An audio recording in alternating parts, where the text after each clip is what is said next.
Welcome to Telewizja Republika. We start off today with some news from the Ukrainian offensive in the Kursk Oblast, and the news from the front line is promising. Ukrainian forces continue to make strides in their operation, with reports over 1,250 square kilometers and 92 settlements now under their control. A late report from Radio Free Europe, Radio Liberty on August 19 informs of a disappearance of a Russian pontoon crossing in Kursk Oblast, likely destroyed by a Ukrainian strike, a significant blow to Russian supply lines. Yesterday, we reported that the Ukraine demolished the last stationary bridge in Glushovsky district. Looks like Russians find themselves in a bit of pickle. Join us tomorrow for a comprehensive coverage of the Kursk offensive, as we will talk with our friend of our show, the one and only SEAL, Navy SEAL Team 6 Commander Chuck Farrer. That's the Russian war against Ukraine turning to the United States. The Democratic National Convention kicked off in Chicago, United Center.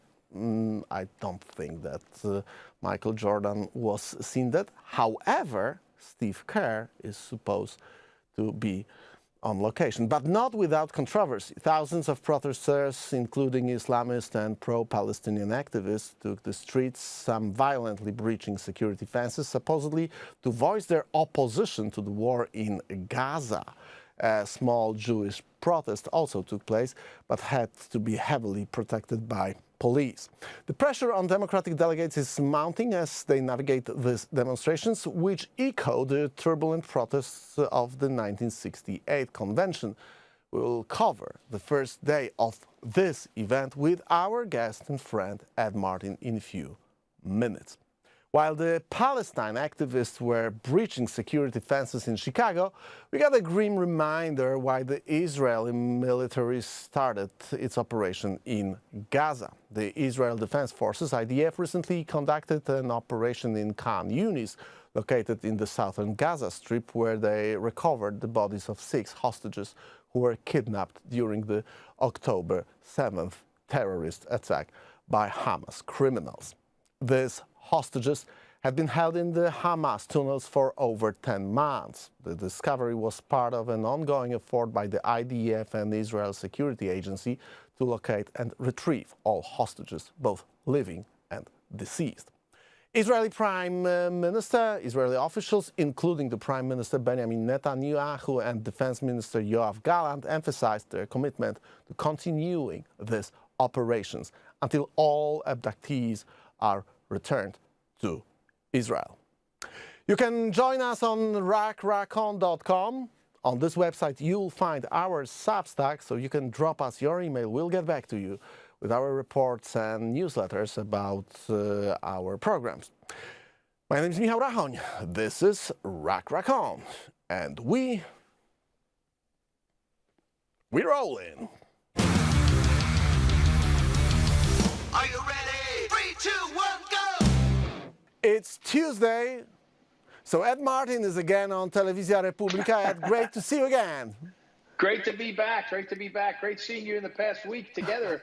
Yeah, we've seen each other in New Jersey. Our viewers gonna see our reportage from the Bedminster Golf Club where your organization had a very important meeting. So we're gonna talk about that in a separate program.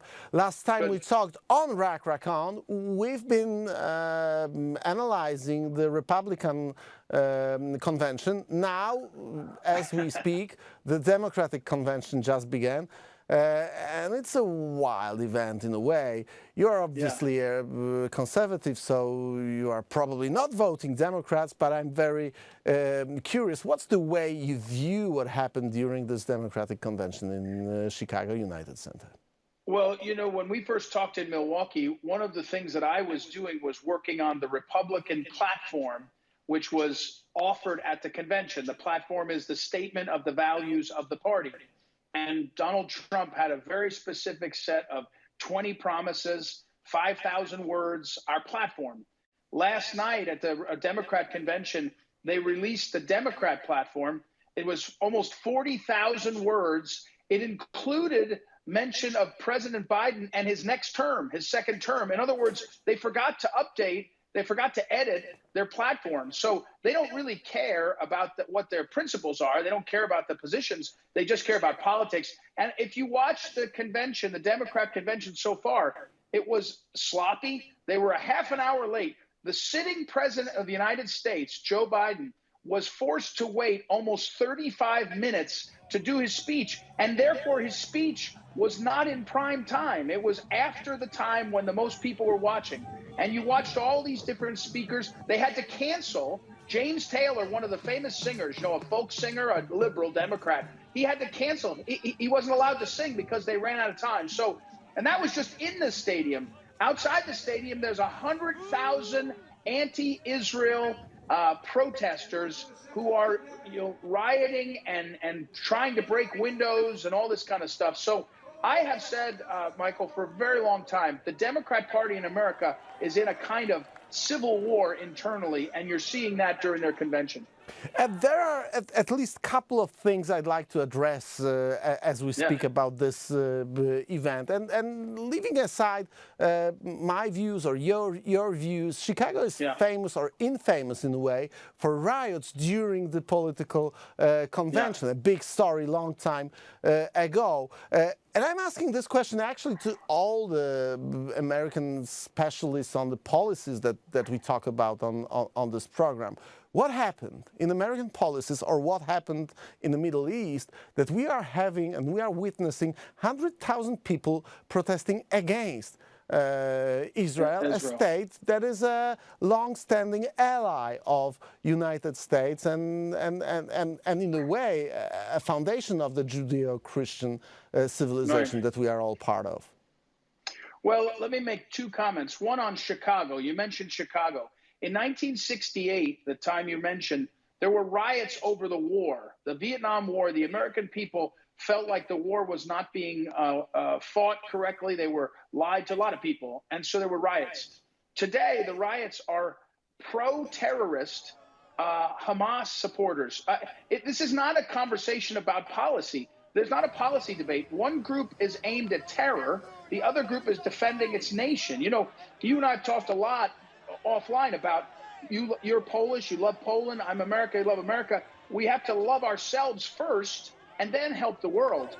And what the protesters are saying is Israel doesn't get a chance to defend itself. So but there is one reason, and the reason it's happening is because of our media in America. Our media in America makes the worst people equivalent to the good people. So you're told that you have to love a murderer, an illegal immigrant murderer. You have to be nice to him, but you can't be nice to a white 35-year-old man who doesn't have a good job.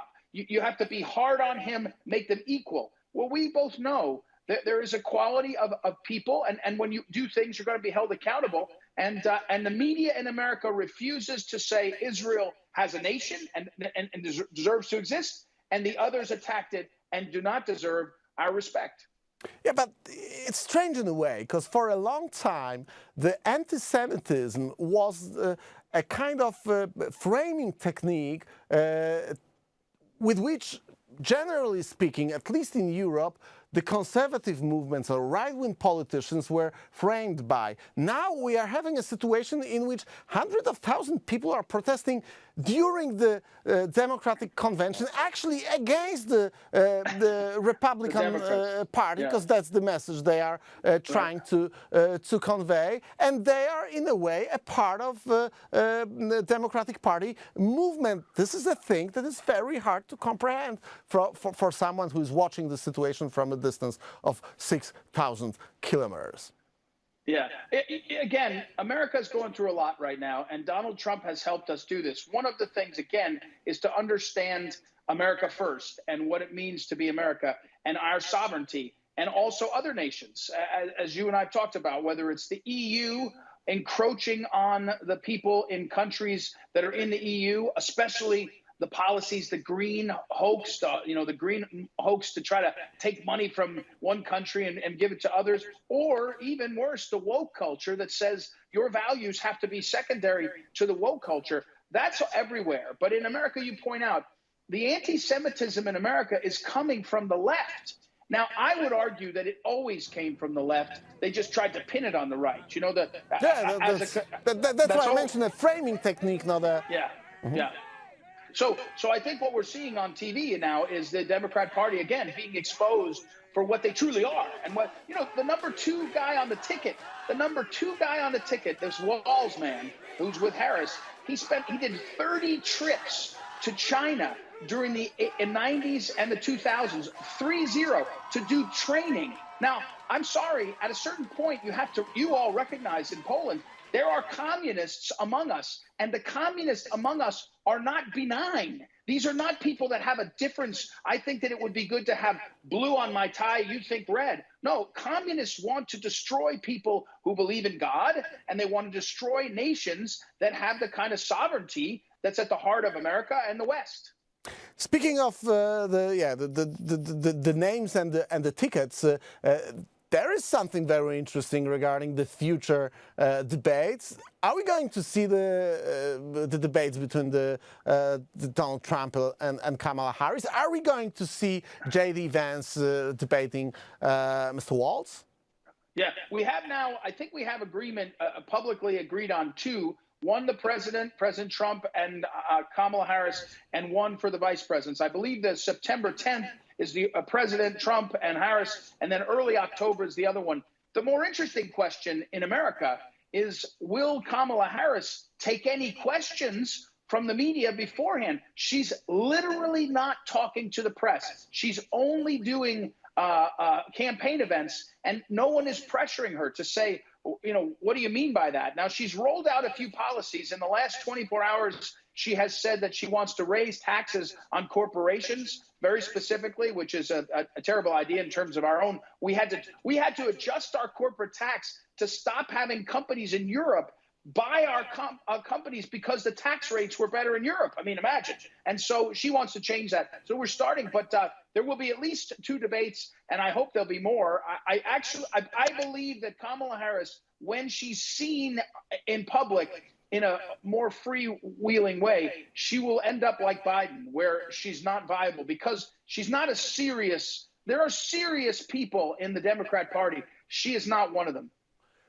Well, she is the presidential candidate. Officially, she's going to be a presidential candidate on Thursday of Democratic Party, but she definitely revived the Democratic Party campaign. That's pretty obvious. So, what's the polling situation right now? Because it's very hard. This vision is blurred from this side of Atlantic Ocean. We know that there are battleground states that matter, but we also know that what is going on in terms of the whole nation, American nation, is also important. So what is the situation between Donald Trump and Kamala Harris right now in terms of polls? Well, the best way to tell this is that the only poll that has been released is a New York Times Siena College poll that shows Kamala Harris doing better. There are lots of other polls, and they're not being released because she's not doing better. I've talked to the Trump campaign about their polling. She's gotten a bump, right? A fresh face gets a little bit of an increase, but it hasn't been much. In all of the same places, with all of the same demographics, Donald Trump is surging and succeeding. Now, the momentum feels like it's with her, but that's because our media is so corrupt. Our media is covering her cooking instead of covering her disaster. As Attorney General of California, she was a disaster. As prosecutor in San Francisco, a disaster. They're trying to hide all that. So she's received a little bit of a bump. I would say, look, America is divided. You know, like a lot of countries and a lot of times right now, we have, you know, a lot of Democrats and a lot of Republicans. It will come down. I always thought it would come down to a number of states. But in America, when the economy is so bad, when the optimism about our world, you know, we're watching the world close to a war in a couple different regions, and we have no leadership. The American people are going to pick away from that party in large part. So, look, I think it's going to, you know, you and I were together in New Jersey. It's right next to Pennsylvania. Pennsylvania is one of the big states. Many Polish American people that watch your program live in Pennsylvania. They're going to have a big role in this election. And so it will come down to a half a dozen states. But I really think you're going to see, once the lies, the fake news and the fake polls drop away a little bit, Trump is surging in a way we haven't seen with black voters, with Hispanic voters, with people that are looking at him again and saying, we did well under Trump. We're not doing so well right now. Let's change this up. Ed, you mentioned the situation, the polling situation in the battleground states. We talk about Pennsylvania. You mentioned New Jersey. Could you name a couple of those for those who are not very into American politics that matter? That could be the places where the next president will be basically elected. Well, and it's interesting. You know, I've talked about this. The first three I'll mention have lots of Polish Americans. Pennsylvania, which is Philadelphia and Pittsburgh, are the two big cities. Pennsylvania is a big state. Michigan, which has got Detroit. Michigan is a big city, and a few others, Flint, Michigan. And then Wisconsin, which is Milwaukee, Green Bay. Those three states are battleground, and they all have lots and lots of Polish American, lots of Polish American history, lots of Polish American churches. The other ones are out west. Nevada, which is where Las Vegas is, and it's got a Hispanic population. New Mexico could be in play, Arizona, all out in the southwest of the country. And then one other wild card, maybe Georgia, which is in the south here. And because Atlanta has a very growing inner city and a growing African-American population, it tends to be a little bit closer. But those are the states I would watch. Anybody who's telling you that, you know, states like New York or California or Texas are in Florida are in play. They're not in play. Florida's going to be Republican. California's going to be Democrat. Those states are solidly that way. But those are the big ones. If you're in Pennsylvania watching this, Pennsylvania, Michigan, Wisconsin, and you're Polish American, you're at the heart of this fight for the future of the West. And some of those other states also. Ed, you are dealing with the Catholic votes and the people who are voting. That's the thing that you are responsible for in the broad Republican movement. What is the role? What is the meaning of basically Catholicism in American policies? Because when we speak about the modern policies and modern campaigns here in Europe, very rarely issues of faith are being mentioned. However, they are very important, at least in some states. So what is the meaning of this feature of policy in U.S. campaign, presidential campaign? You know, you comparing it to my time in Poland the last few years, and the Polish people are largely identify as Catholic, you know, that the faith is at the center. And by that, they mean that they care about babies and families and the community around your churches. In America, the Catholic communities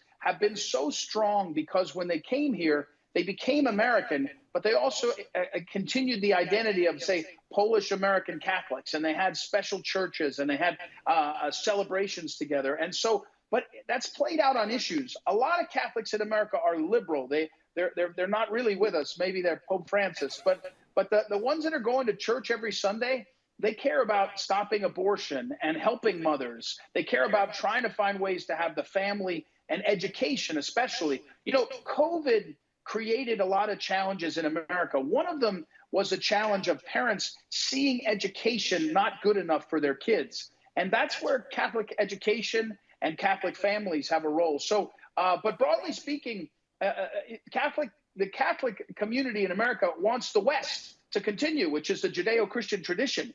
And so therefore, there's a lot at stake and there's a lot of motivation for that.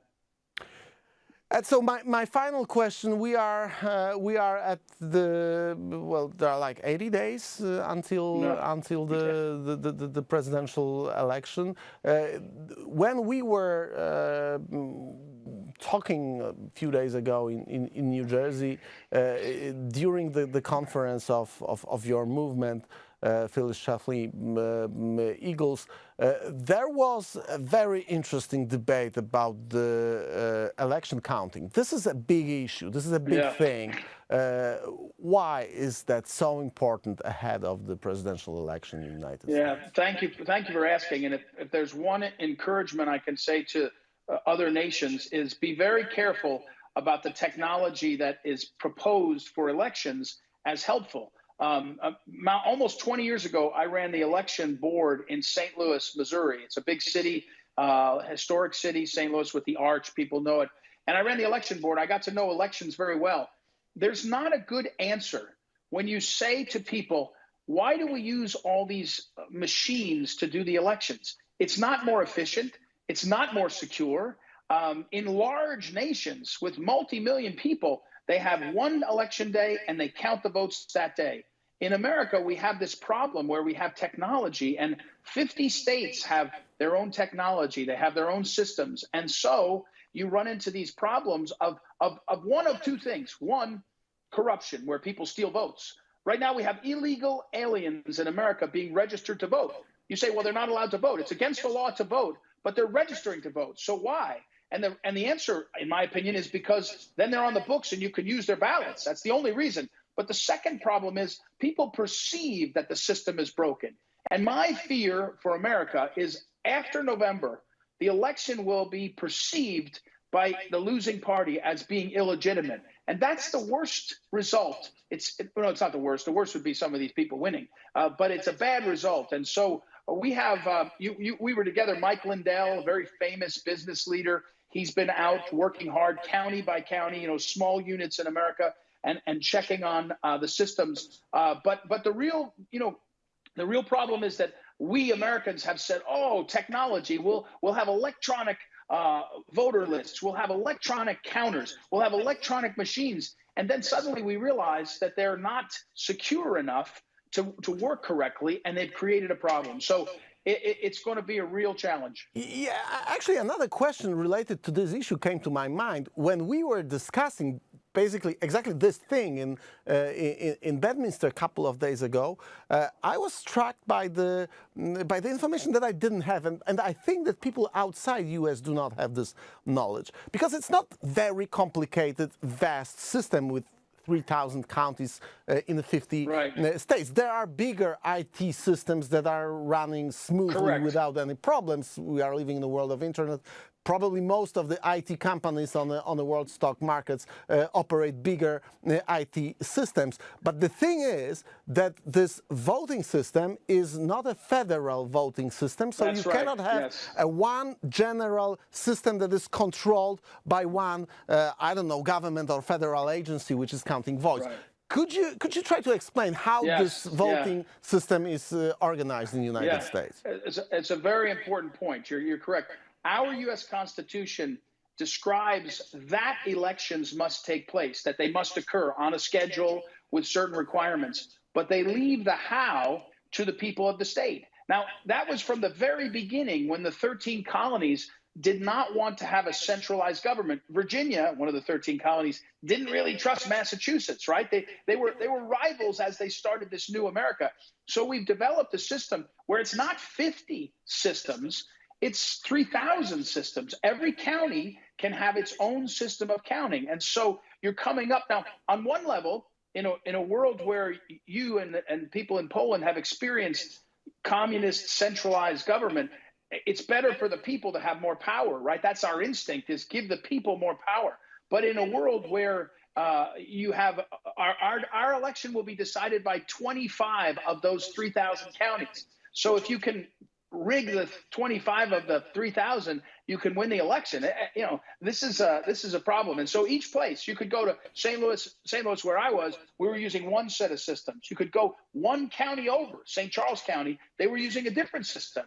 And so you have to. I believe that it's even hard to scrutinize or to vet the process, only because of the difference between IT systems used in a certain counties and certain states.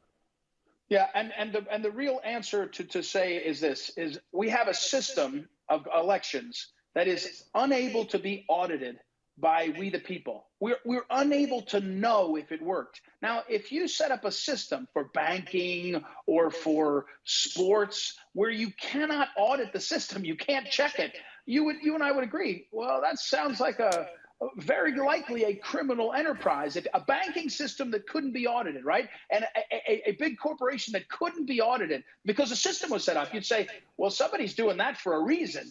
And that's how it looks and feels in America, especially after 2020, by the way. In 2020, most of us that knew politics thought Donald Trump won that election, that the basics of that election were a Trump win. And yet in the last moments, it all flipped. And you say to yourself, with a broken system. And last thing I'll say, both parties in America, the Republicans and Democrats, deserve some blame for not fixing it. Because both parties have had power in Missouri. The Republicans are in control. In California, it's the Democrats. In the biggest county in Missouri, St. Louis County, Democrats are controlled. In the biggest county in Tennessee, the Republicans are controlled. No one has taken it seriously. And you start to say to yourself, why? Because the people in control, both parties, have control. They don't want to give it up to we the people.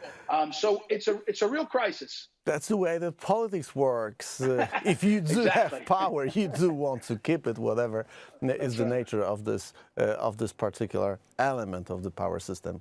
Ed, thank you very much. We see each other next week. Who knows what Yes. the campaign trail will, where will it lead us to? So we see each other next week. Ed Martin, thank you very much. See you soon, my friend. Bye. I look forward to it. Thank you. Ladies and gentlemen, you can join us here on rackracon.com. That's our website, and that's our Substack. You can leave us your email. We'll get back to you with our reports on what's going on the ongoing war, on the front lines of the ongoing war against the Western civilization. Stay tuned. We see each other tomorrow.